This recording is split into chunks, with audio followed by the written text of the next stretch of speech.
All right, guys, we are back for another episode of The Mix Behind the Mic. We have two people in here today. Our new thing, we're trying two chairs. We have Nicole Smith, Director of Sales at Valleybrook Country Club from Cherry Hill, in the business 10 years, and Lena, Wedding Coordinator, Logistics Lead, originally from Long Island. Welcome to Jersey side of things. Welcome, ladies. Thanks for coming on the pod. Thank you for having us. Definitely. So being that you are one of our first duos on the pod with a two-person, I feel like this is like the first time doing it, as I'm like, do I start here? Do I start there? But you're sitting next to me, Nikki, so we're going to start you. N-I-C-K-I, like Nicki Minaj. I never forget when I spell your name. I'm going to ask the question to both of you, but how'd you start? How'd you get in the business? How did we get to Valleybrook? So I always say 10 years ago. I did start 10 years ago, but kind of just on my own, helping with my sister's shower, her wedding. And I just fell in love with doing that. And I was like, I knew I needed to do that. I've always been a firm believer in everything truly happens for a reason. Every single job that I did had an impact on where I got today. So after that, I applied to a facility, and I actually started off as I don't even know the official title, but the bus tour coordinator. It was like a group of elderly who would come in before the casino, and they would come dance and have lunch, and then go to the casinos. And then from there, I just kind of was very passionate and pretty much demanded that I have a try in selling weddings. And a new company took over, and they said to me, I'll give you a try even though you've never done this. If you don't sell me $500,000 in weddings by the end of this year, we'll shake hands and we'll go separate ways. And based off of all rendering photos and just not fake, but just a property that wasn't completed yet, Right. I sold over $1 million in weddings there. Amazing. And that's where I really started my career. And over time, everything fell into place, and I'm here with the Jaworskis, and it's the best company I've ever worked for. It's amazing. And the best team I've ever had. And yeah, that's a little bit about how I got in. Okay. Go ahead. So I actually started in the music industry. Fresh out of college, I worked at a music venue in Philadelphia. I mainly did more administrative work in programming, artistic programming, concerts. At the same time, I also did some work with the private events. One fun thing that I started to do was really coordinate and run the buffet dinners we hosted at an outdoor restaurant, which is pretty unique. From there, I jumped into a luxury hotel, wanting to see more of the sales aspect, just kind of put out my feelers, see what could be my career moving forward. And in that opportunity, I led the wedding coordination there as well. And at that same time, I was planning my own wedding. So I found my love with the weddings, but also kind of pulling back the planning process. And that's when I found Valleybrook. Very recently, I've been there for 5 months there already, and it feels like I've been there forever. Feels like home. It really is a wonderful team, great leader, and team all around. So it's amazing. For both of your aspects of, I'm such a firm believer of like everything happens for a reason, and a shitstorm that turned into something 2 years later, et cetera, that you just got to put it all in perspective. So super cool for both of you. How long have you been at Valleybrook? I started at Valleybrook in May. Okay. So both freshly within a year of being there. And I haven't mentioned this yet, and I can't believe we're 10 minutes in and I haven't said that. We are proud to say that we are a preferred vendor at Valleybrook. But, we're honored to be in a couple of Jaworski's preferred vendor lists. But I will give you both compliments and say we are freshly new at Valleybrook. But walking in, I would have known that you were both not there for years, just from the coordination and, simplicity of kind of running a smooth show. So kudos to you both. So when we dive in, I'm always asking questions as far as sometimes we ask the same questions to every single person that sits in this chair. But when they're vendors in the business, we can ask the same question and we get 10 different answers every time.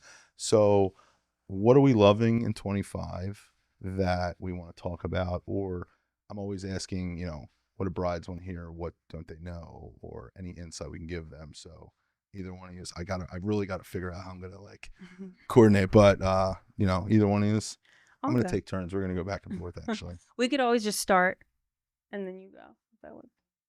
Or you can go. Okay.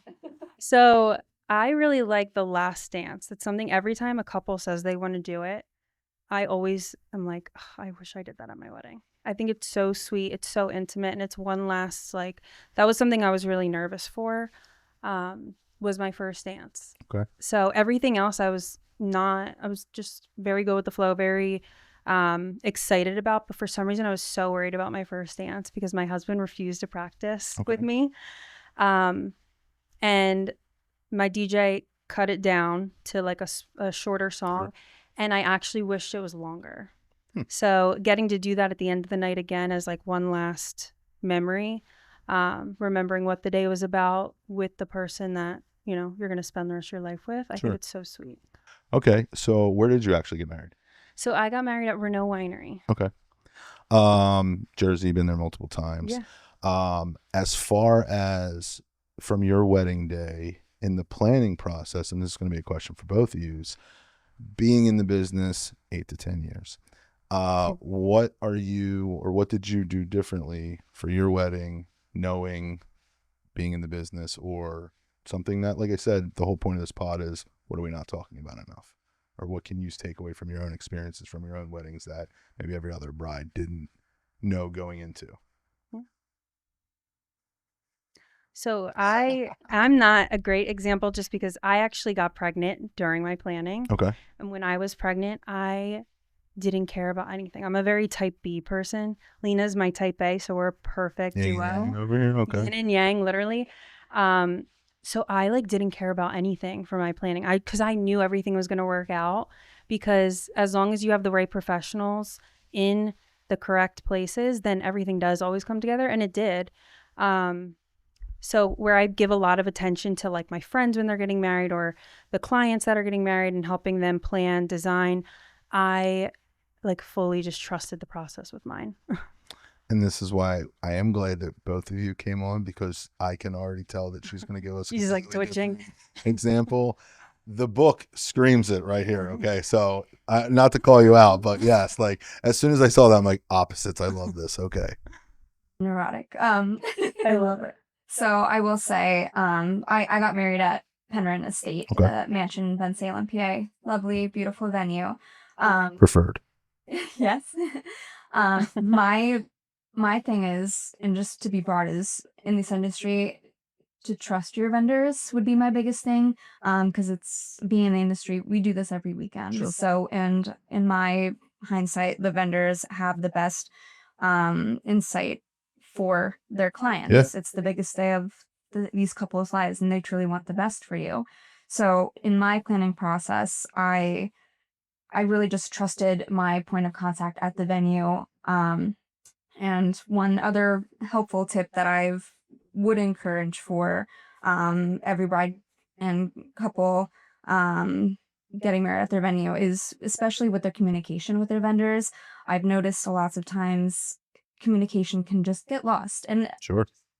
Contact your vendor, contact your venue, sit down, have a meeting, and just talk through all the details to make sure that everybody is completely 100% with the plan so that everyone can execute efficiently and accordingly, to make sure that your vision comes to life. I love that you're both here, because you're 100% right. And you called me out before we even got on that we are way more the same on, like, I wing so much stuff, and like, I wish I was a little bit more organized. I'm impressed that we put this much up on the board.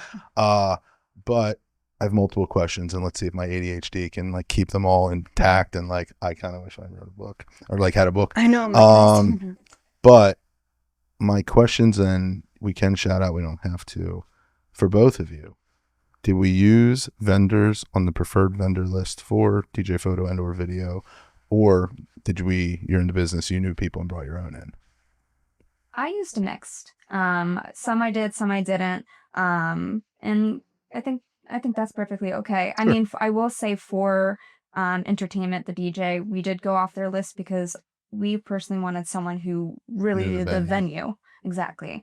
So I just had trust in that. With our bakery, we just had other vendors that we Sure. have been to and loved before, so and had more like meaning to us. But I feel like you can absolutely go off and see what works for you, but also keeping in mind that the vendors that are preferred there know the space the best. Sure. If I wasn't in the industry, I know that I would probably use the vendor list just because I would need somewhere to start. Guidance. Ironically, where I got married, I was working there as well, so I was part of who was on the vendor list. So yes, I used who was on the vendor list, but if they weren't on the list, I would have used them just because my biggest thing was I wanted good people around me on my wedding day. Sure. I didn't necessarily, which I think they are the best, but I didn't necessarily just want the best in the business. I wanted good people with me that day to create that good environment, because that's all I really cared about the Vibes day of. is everything. That's it. I just wanted good vibes. I wanted good people. And it was the best day ever, besides when my daughters were born. I want to go back and I want to play devil's advocate with you on something, because going back to the last dance, you're nervous. Your first dance, you said you made it shorter, which 95% of people do today. But I'm curious on describing the last dance to you. And I asked this question before I let you respond, and I always try to not make people hate me when I give my honest opinion, because you're thinking as a bride, this is what this is for, and I'm responding as a vendor, which is the opposite. I hate last dances. Keith yells at me and says, don't say hate. I dislike last dances. Okay. Here's the thing. There's multiple reasons, and this is why I play devil's advocate. Is it for you and your husband, and we're kicking everybody out? And is it about the moment, the intimacy for you? And if your answer is yes, which I'm assuming it is, I understand it. And the ER that I love to talk about, which is expectations versus reality, is this. We're going to talk, I know you said you want to talk about first looks, and we're going to go there next. But if I only offered photo and video, and that was my business, I'm predominantly going to be a salesman. I'm going to get you for as many hours as I can, because that's all I do. We offer 18 services. I don't want you for as many hours as I can for photo and video, because I'd rather you spend that extra money on lighting, photo booths, and other stuff that we offer, if that makes sense. So with that being said, I never normally have photo and video there until the end of the night. If your wedding is 6 to 11, most weddings, if it's at the venue, the ceremony's at the venue, 90% of people do 8 hours with us. If the wedding is 6 to 11, we're doing 2 to 10. 2 o'clock, we have two separate photographers. Sure. 4 o'clock's a first look. 5:30 is the ceremony. They're done at 10. I generally say they get everything they need in that first hour of open dance floor. And then I always say, of course, can we say at the end? Yes. I always say that if the wedding's till 11, what do you look like at 10:37 the night of your wedding? And how many of them pictures are going in the photo album? The answer is 0. And I say, if you want to do this sparkler send-off, you fake it with your bridal party and do it a little earlier when it gets dark. So I have 2 questions. Are we keeping the photographer there for this last dance? And is that important to answer the question? Because, again, they're 2 totally separate things to me. Because if it's the intimacy for you and your husband at the end of the night, I love it and I get it. Are we keeping the photographer there for that picture? Or are we telling our bestie, bridesmaid, etc., to get a cool video shot? See multiple parts of this. Yeah, no, I hear you. For me, it's the moment. Okay. It truly is. And that's what I want you to say. Yeah. For me, it's truly the moment. I think you can always get photos if you do a first look, which I highly recommend. Then you can get photos of you dancing on the dance floor before people are in there to kind of just remember that you did a first dance, I guess, if you have a bad memory like me. But for me, it truly is the moment that you feel with your significant other. And I think so many times in weddings, people are hearing different opinions from their family and their friends. And at the end of the day, it's about you as a couple and starting your lives together. So I think it's the perfect way to end it. I think you just brought up another entirely separate topic that we could talk about, which is, why are we listening to our friends and family about your day? Yeah. But we're not going there yet. Don't let me forget to circle back. Because my second part of this question, and you both can answer this, is, as the MC, I hate it more than anybody, and that's why I'm using the word hate. Because here's the thing. If your wedding's over at 11, we're kicking everybody out at 10:45, right? We're getting on the mic 3 separate times. We're ending the night. Thanks for coming out. It's 10:45. You guys were awesome. I'm Harry. This is Dave from In the Mix. You know, see you at the next wedding. Great. 90 seconds. I'm going to be like, actually, I'm going to need you to get your shit and get the hell out of here. And you're not welcome to come back in the room at most venues. They like want you out. And now I feel like we're scolding them to get the hell out of the room for this 10 minutes. Now, again, all variable factors of, are you guys, and this is a question I'd love for you to answer, especially, of, are you knowing this ahead of time from the couple's request that we're doing a last dance? Are you like opening them door? Like, I don't want to like, okay, we're opening the doors, turning the lights on immediately, where we might not do that for 10 minutes, normal setting, but we have an agenda, or like, I feel like different venues have different thoughts, because if you're helping and assisting, obviously that's better. I just hate when we have to make 4 announcements in 6 minutes to get the hell out of the room to allow you guys to do that kind of thing. Sure. I mean, just going with your point, you do have to make multiple announcements to usher guests out, because at that time, it's like a fire alarm. Exactly, Right, exactly. Like, and we want to do it in a way that they don't feel like, get out, like you're yelling at them. And I completely understand that. So I do think those little multiple announcements throughout the night, you know, last song, last call, and then of course sometimes you get your encore. Right. So I've seen it all. But to Nikki's point, and just with the whole opening of this topic, I don't think you need the photographer there. It's a very intimate moment. Like, we had a couple, my favorite couple. I can't say all my couples are my favorites, but they were such a sweet couple. They stand out. And yes, they stood out. And I'm kind of tucked away in the banquet closet out of the room, because I don't want to be present. I'm going to talk about the story because it is the sweetest. And I just see this couple just so in love. He's holding her in their arms. They're not looking around for family or cameras or anything.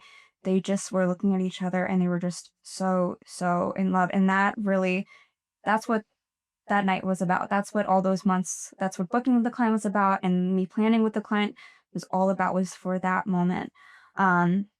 So it just gives me chills, because that was just so perfect. So I talk about that. I've never emotional person in my life before I had a kid, and now like I'm a sap and I'm a dad, and I'll tell you, I've never been like hit more than I have in this moment. So I'll give you this.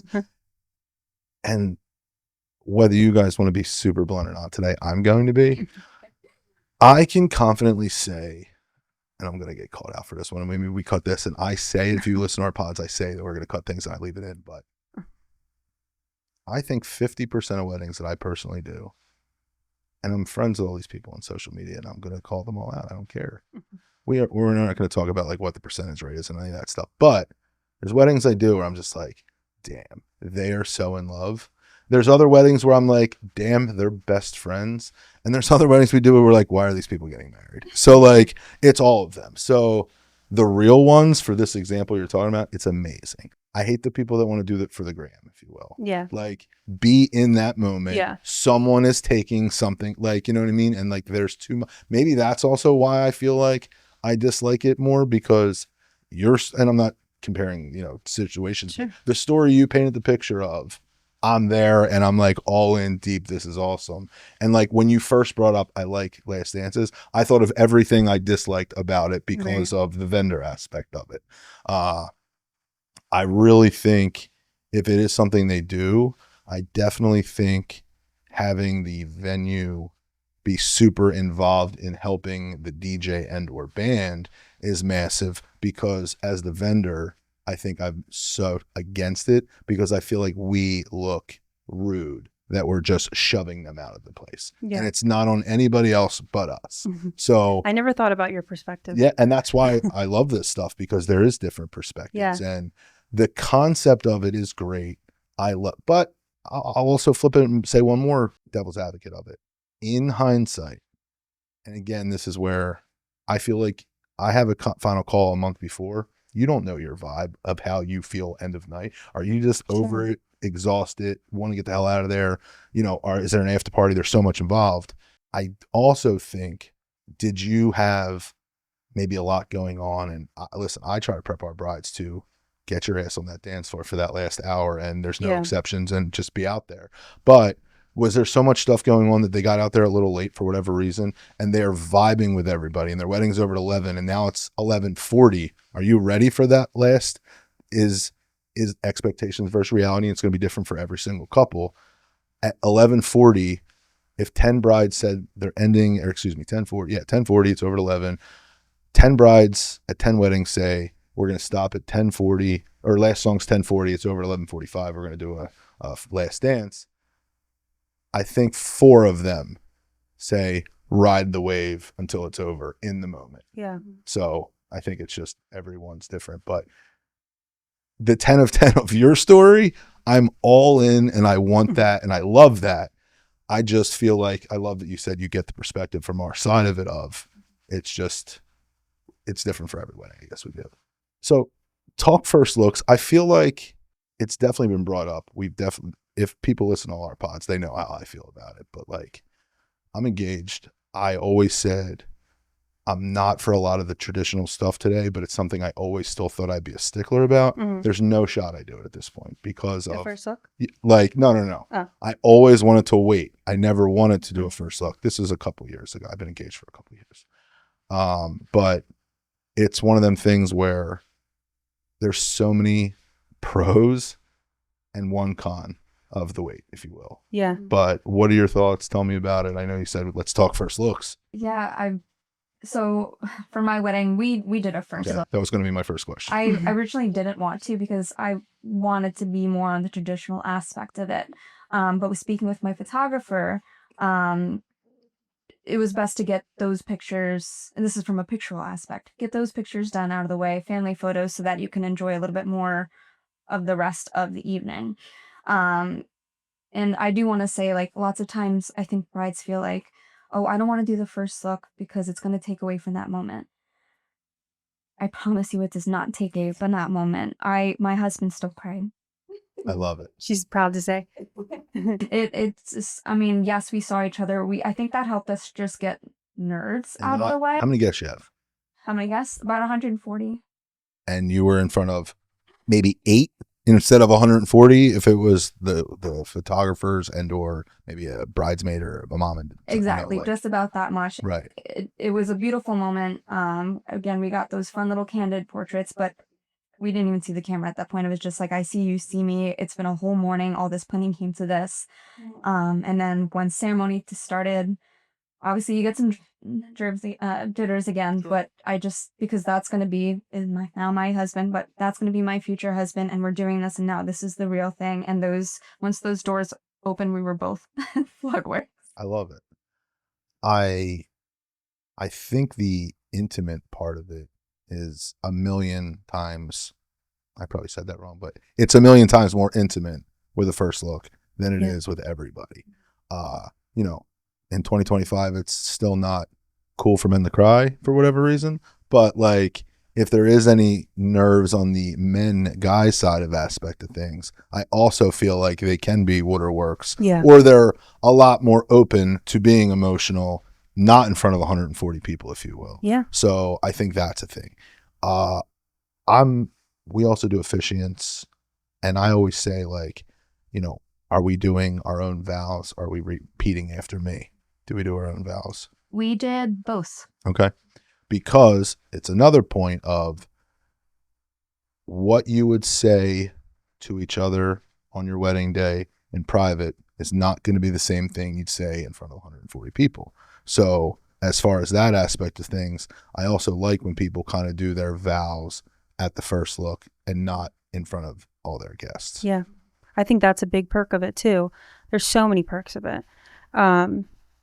You get the photos done. I think the biggest thing is, I always notice it with couples anywhere that I've worked, and just any friend that I've had. It's always so, I don't want to say stressful, but up until you see your partner, everything just floods away. All your stresses, any bad feeling that you have that day of like nerves or whatever it is, it all goes away the second you see your significant other, whether that is the first look or whether you're not doing a first look, which is also okay if you want to keep it traditional. Sure. There's also a different type of special moment when you do that. But I do always notice that the second the couple sees each other, they just feel better. So that, I mean, the first look, you get to do the private vows. You get to say what you want to say to each other, like you said, without having to, Right. worry about saying that in front of everybody. You're definitely saying different things alone versus with everyone. Definitely. There. Like it's that. There's no Right. right wrong to it. Right. And then the thing that I always try to tell people too is the music is on. Everybody stands up. If you're wearing a dress, they fluff your dress. You send down the aisle. Like all of those little things add a different type of emotion to it in that moment. So in my opinion, you get to kind of do it twice. Especially ADHD. You're like, they're fluffing it. I'm just trying to get down the aisle. Like, what are we doing? There's so much going on. I will say, and I try to make this real clear, we're not, at least for me, I'm not talking about anything that has to do with the church wedding. I'm solely talking about at the venue. Absolutely. Just to make that clear. Yeah. But if you had to say, and I'm very curious of this, if you had to say, what's the number one reason why you do a first look? I want to hear both your answers, and then I'll tell you why I'm asking the question. But if you had to pick, I mean, there's literally 80 reasons, in my opinion, why you do them. But do you have one significant thing?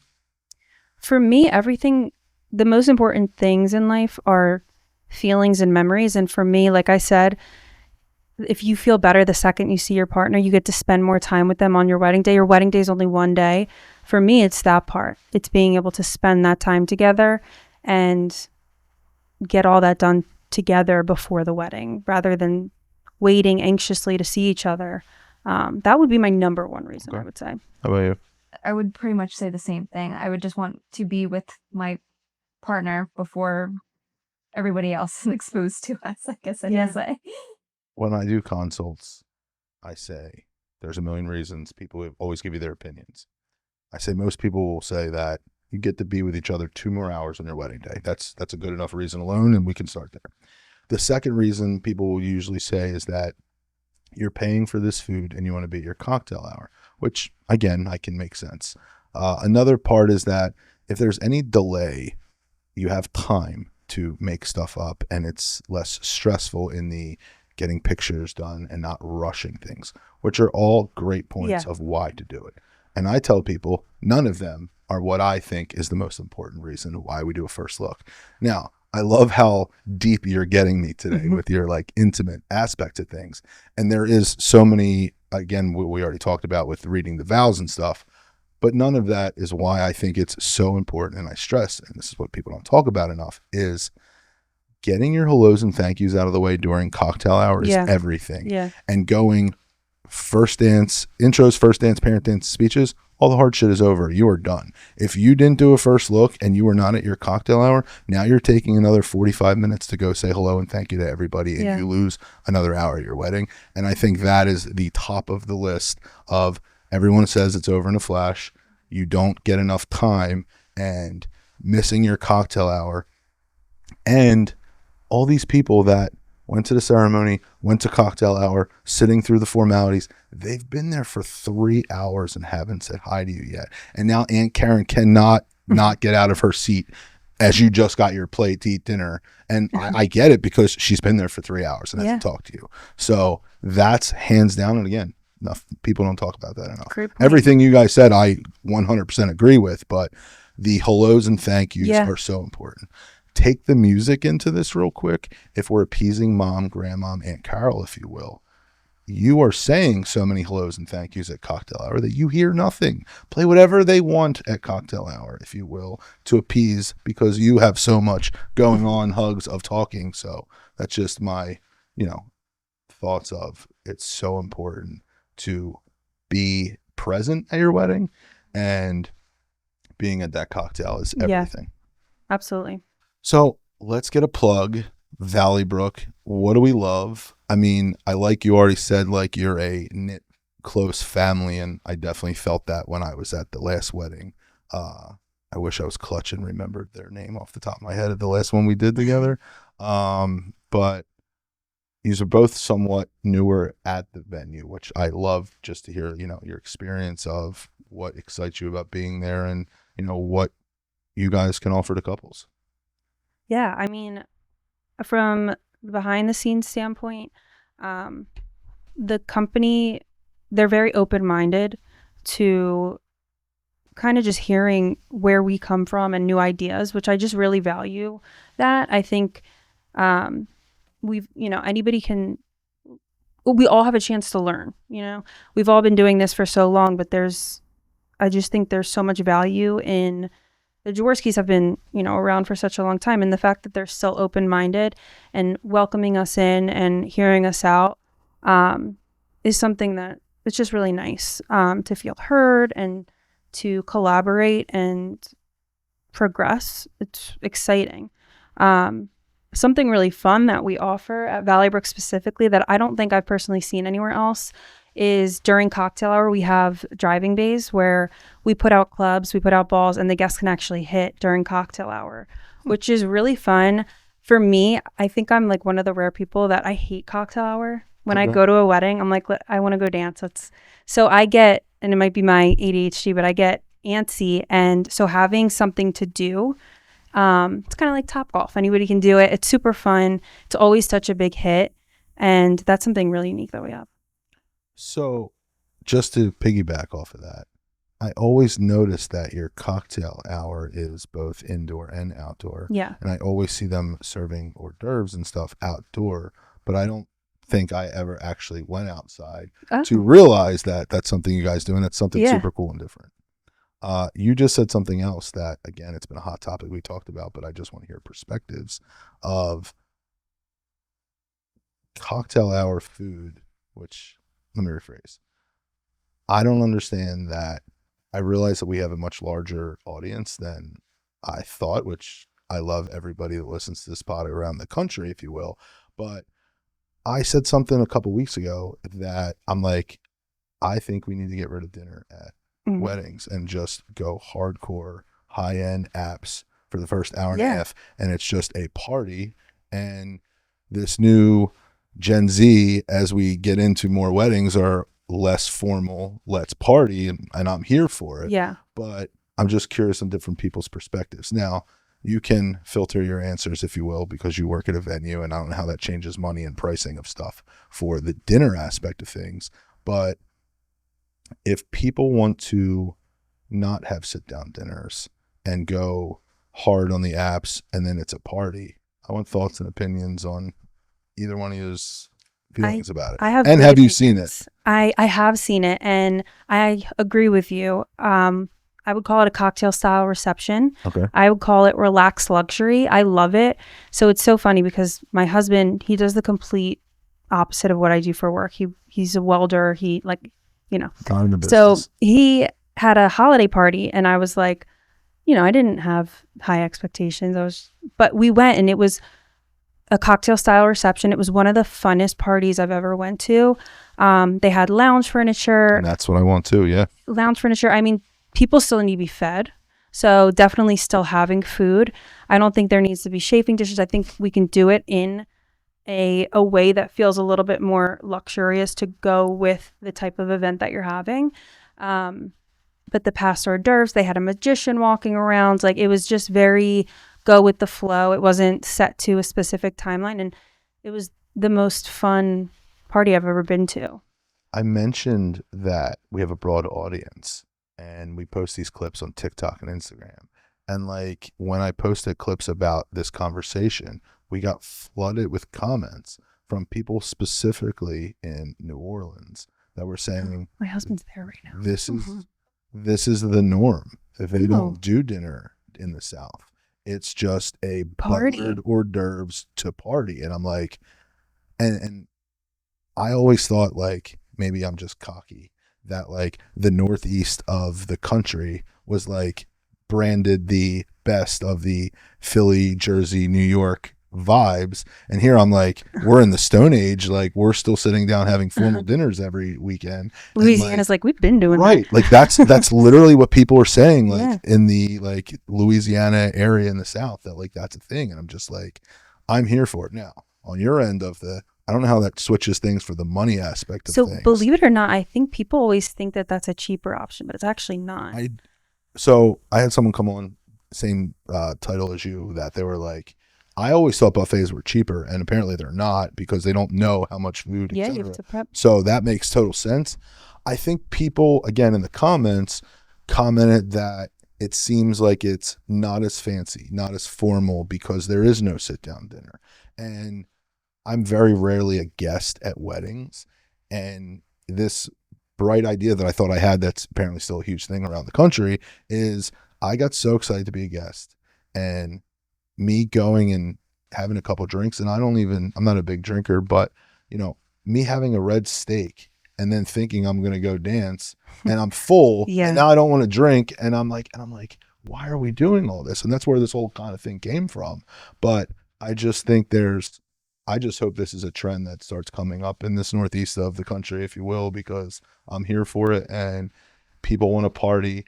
And I don't think, and again, I'm going to keep going back to you, Lena, of the intimate vibes of getting married, of people want that vibe early for the ceremony and the formalities, if you will, and maybe a last dance. But people cut out so many other things that are traditional in the past because they're not needed. They take up time and this stuff flies. So it's just, I don't know. I'm here for it. And I'm just I think I'm going to start bringing it up more because I hope we just get it out there more. Especially for you too. I mean, in your DJ aspect, I always recommend it to people when they come into me, when deciding if they're open. I always ask them, are you and your family, are you guys big dancers? Because if you're big dancers, I'm going to recommend a cocktail style reception or a buffet dinner if you want to, whatever you prefer. Cool. So you can always talk to your venue too and see how they can make it special, because at the end of the day, it's a reflection of them. Sure. We do a really beautiful setup for our buffet style weddings, and there's always ways to elevate something, even if it's not traditional, even if it's not what you would think is formal. There's always ways to elevate it. It's very interesting. Yeah. So I love talking about expectations versus reality, and everyone's got a story, if you will, of something. So, Lena, if you're in there seeing it every weekend, feel free to share anything you got. Yeah, I mean, I'll just start with being broad. Obviously, there's lots of trends nowadays, lots Sure. of fun ones, unique ones. The one thing I would say is just try not to expect that each trend is going to go the way you expect it to go the day of. And my main point with that is that I encourage couples to really still be true to themselves. Like, trends are fun. I incorporated some trends with my wedding. I did one of those small little vintage wedding cakes. I loved it. And I've seen those more on the rise too. But I want to make sure that when couples do a trend, that it does have an impact for them, a lasting impact and a positive impact. Not where, they, for example, an audio guest book, let's say, technical difficulties might have, again, this is just an example, Sure. not the one I've experienced, but let's say it just broke down or guests didn't know how to use it, and then following the day of their wedding, they don't have audio messages. Right. That would be my biggest fear. Okay. So that's what I can speak to that. Mm-hmm. So here's the thing. I also think people see viral videos of things and go, that's fire. I'm doing that at my wedding. And this particular video got 4 million views and it was awesome. But it doesn't mean that that's going to happen the same exact way at your wedding. And I got a good example, and I've never talked about this one on the pod. And if you guys are on TikTok and Instagram and see these wedding trends, and let me start the conversation off with, I think, so it was, have you seen where it's right before introductions for the couple, the bridal party's in, and the MC makes an announcement, or they press a button and it sounds like a flight attendant gets on the mic and starts telling people to get their phones out. And it's like, wave them left and right. I haven't seen and left. And like a the whole room takes their phone out, and it's like a vibe. And this couple came out, and I thought it was really cool. Now, I lived it. I was the MC making the announcement and did it, and it was cool. In my head, it worked. I'm glad we did it. It was awesome.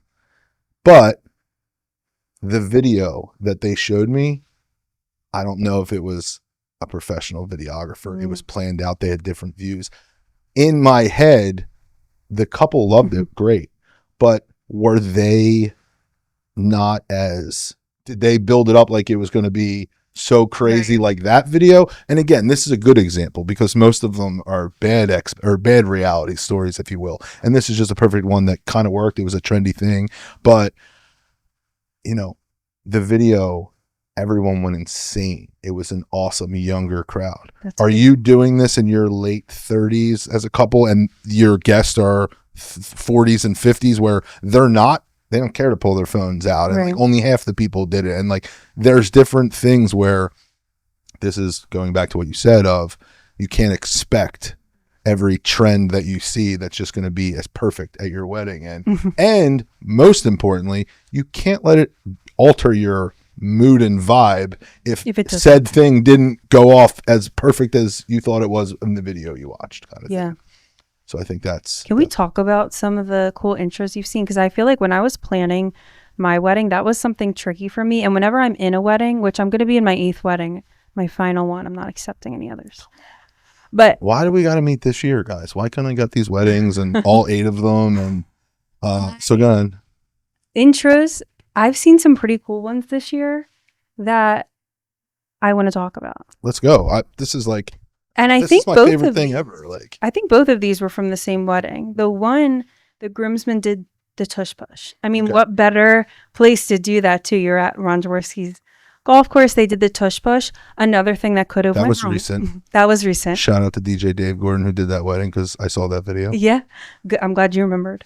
And then the bridesmaids, I think it was that same wedding. They did the Hillary Duff. Hey now, they all had microphones, and I was behind the door watching them, singing along with them. It was so fun, and I just love seeing those creative videos. I feel like I can never think of those. The wrestler one. Okay. It scared me a little bit. Ooh. I was going there.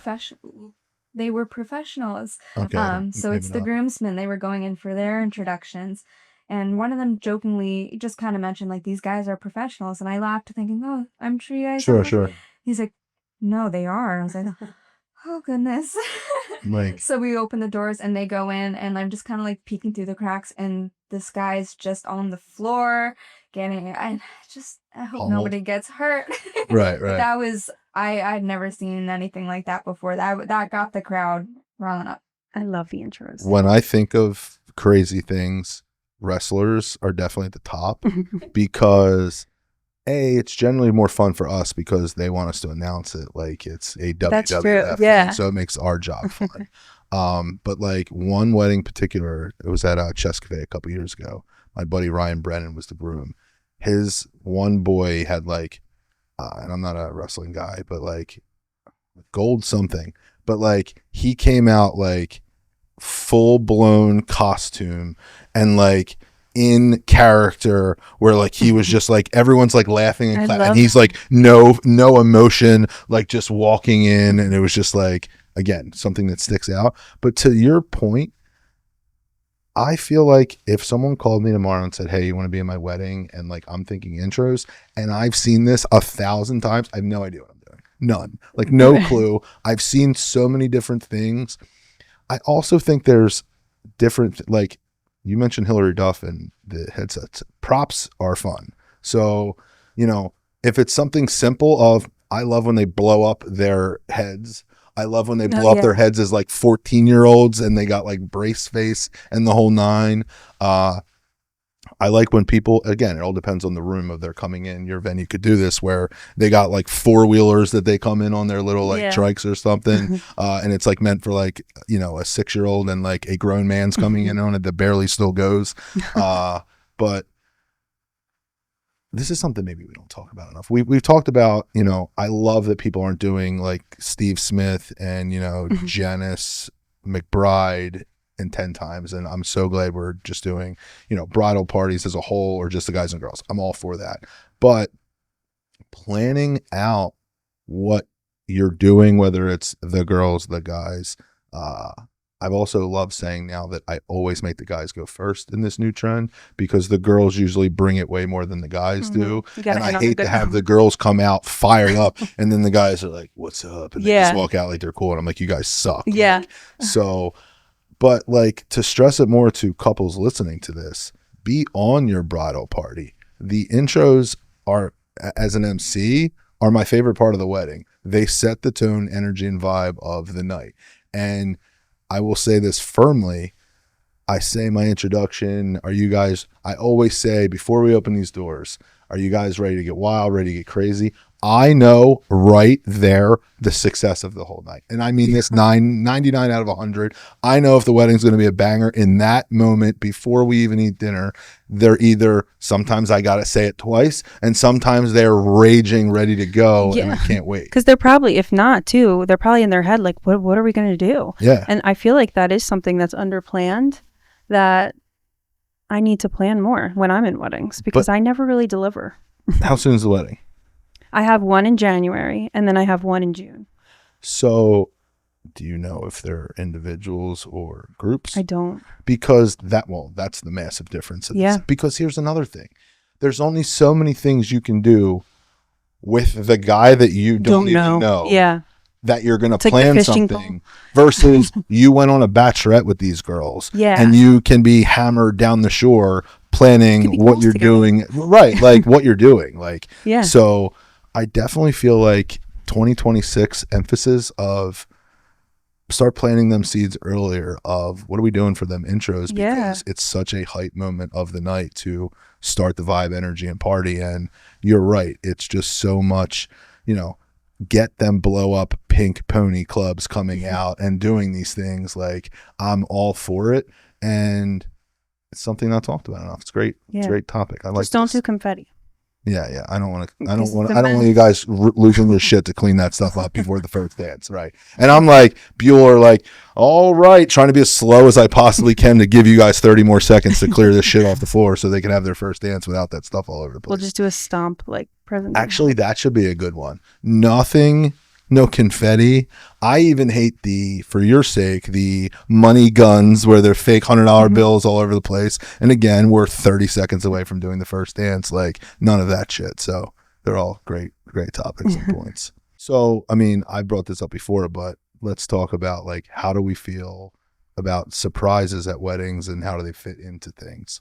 For surprises, I feel, and from a coordinator perspective, when you're building a timeline and somebody wants to throw in don't surprise Lena. Don't surprise Lena. Well, it's more when, like, I'm working with a couple, we have a timeline, but then a family member wants to add in a surprise, and it's trying to pull that together without making it obvious to the couple. It always works out. Recently we had a wedding where it was a beautiful surprise. It was surprise to the couple. The Mummers band came in, and just coordinating that was so much fun, seeing them just come in and seeing the bride's reaction and getting the umbrellas out, and it was such a fun moment. But I will say, yes, that yeah, to keep it a secret. Just keeping it a secret is very, very to make sure when you're going through the timeline that you're not like, okay, now the Mummers are coming. No, they're not. It's like you need a 20-minute gap here for no reason. It's okay. Yeah, for no reason at all. Obviously, you don't say that, but surprise. I love to say no surprises for the couple. If there are any kind of surprises, and I've said this before, it's got to be post dinner, and it's got to be dancing aspect. You want to surprise the Philly fanatic coming? Cool. That's awesome. Yeah. It's not messing up the timeline of the formalities, if you will. Exactly. The Mummers, I'm a big fan. I like South Philly. I'm all for the vibe. Every wedding we do with Mummers, I feel like I have one extreme or the other on the experience, and it's the time that they're there. So sometimes, and again, they probably pay top dollar for these guys to come out, so I get it. But like, past 15 minutes, it changes the entire night of the wedding. Like, and I've definitely been at Valleybrook with this. Ironically, I could just picture it there. But like, if again, wedding is 6 to 11 and they come at 10:15 and they start playing, and if they're still playing at 10:30 and it's not your vibe, they're gone. They're going home and they're leaving, and the DJ's never getting that energy back for the last 20-ish minutes. And again, not knocking the, you know, mummers or string bands that come in. I think it's awesome. Yeah. I think it has to be, again, timing is everything. I think them coming right after the dance floor opens and like getting everybody out and starting the vibe is awesome, but them coming with 45 minutes to go and playing more than 15 minutes, if you will, I just think it loses a lot of some crowds. Yeah, timing's important. Again, you're from South Philly. They're insanely going nuts with their white umbrellas. There may not necessarily be from there. It's just not the same. So I will say they did get the party started. So Yeah. that was it earlier or later? And how long were they there? probably 5 more minutes of dinner left. Okay, see that's perfect. That's perfect. I love that. Yeah, Timing is everything. It is someone. it is. And again, like that's just something where I wish more people knew.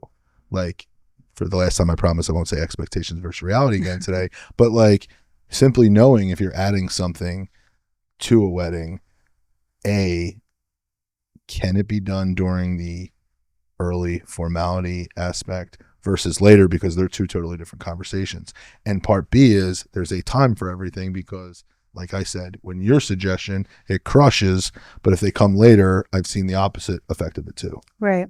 Well, ladies, I feel like I'm very glad you both came on. So thank you, Nikki, for making this happen to get Lena to come, because you, as I told you via text message, lit fire under my ass to get the third seat and mic set up and ready to go to do this, so we can kind of keep going on this aspect of things. So, and lastly, just to plug you guys, love the vibes and energy of our new partnership with Valleybrook, and hope to see you guys there again soon. And thanks for coming on the pod. Yes, thank you so much for having us. Awesome. And we're honored to be your first duo. Yeah, literally, I love it. So appreciate it. See you guys at a wedding soon, and let's wrap it up. All right, sounds good. Thanks, guys. Thank you.